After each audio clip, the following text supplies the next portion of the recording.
ଯେଉଁଦିନ ସାରା ଭାରତ ଦେଶ ହେଉଛି ଗୋଟେ କୃଷି ପ୍ରଧାନ ଦେଶ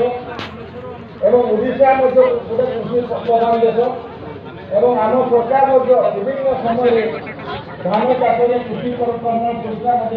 ପାଇଛନ୍ତି ଏବଂ ଆମର ଚାଷୀମାନେ ତାଙ୍କର ଆୟକୁ କେମିତି ଦ୍ୱିଗୁଣା କରାଯିବ ସେଇଥିପାଇଁ ମଧ୍ୟ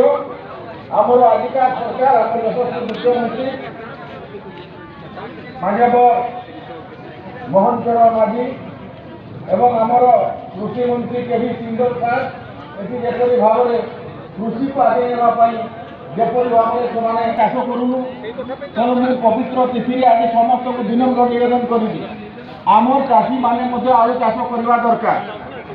ନା ନାହିଁ। ଆମେ ଆଳୁ ଚାଷ ଆଳୁ ମିଶନ ମଧ୍ୟ ଆମକୁ କରିବା ପାଇଁ ପଡ଼ିବ ଏବଂ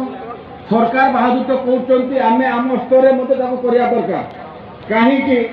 ଆମେ ଯଦି ଗୋପୀରୁ ମାନେ କୁଇଣ୍ଟାଲ କୁଇଣ୍ଟାଲ ପରିବା ସିଆଡ଼ୁ ଆସୁଛି ସେପଟେ ଯଦି ଆମେ ଦେଖୁ ରାଜମୀନପୁର ରାସ୍ତାରେ ସେପଟୁ ମଧ୍ୟ ବାରିପଦା ସୋରକୁ କୁଇଣ୍ଟାଲ କୁଇଣ୍ଟାଲ ସେ ବାଇଗଣ ଆସୁଛି ଟମାଟୋ ଆସୁଛି ସେ ଫୁଲକୋବି ଆସୁଛି ବନ୍ଧାକୋବି ଆସୁଛି ଶାଗ ଆସୁଛି ସବୁ ଜିନିଷ ସେପଟୁ ଆସୁଛି। ତେଣୁ ମୋର କହିବା କଥା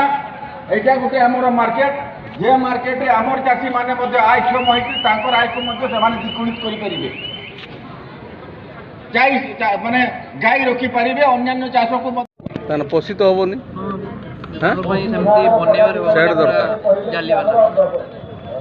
କେତେ ଲେଖାଏଁ